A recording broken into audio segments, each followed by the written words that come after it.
Now we will look at Climate Consultant. Go to the SBSE website and download the program Climate Consultant. The website is www.sbse.org/resources/climate-consultant. Choose your version and download it.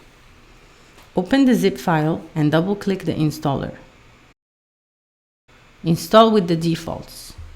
Once installed, open up Climate Consultant. Click Next and make a new project.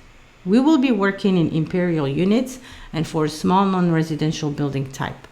Click on Open, open existing EPW weather data file.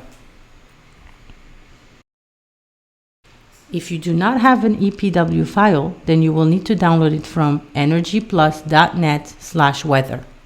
There you can find your EPW file for your site and open it here in Climate Consultant. Once you have the EPW file open, select the radio button for ASHRAE Standard 55.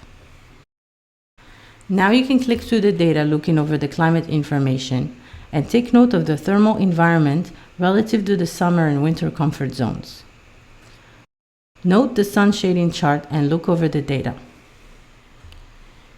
Using the Psychrometric Chart within the Climate Consultant, click on the different design strategies in the yellow box. They default to being all on, highlighted. When you click them, they toggle on and off. Select a range of strategies that you feel balances comfort and energy input. Now that you are oriented with the tools used, think about how this information can be used to better design. Best of luck to you all with your passive designs.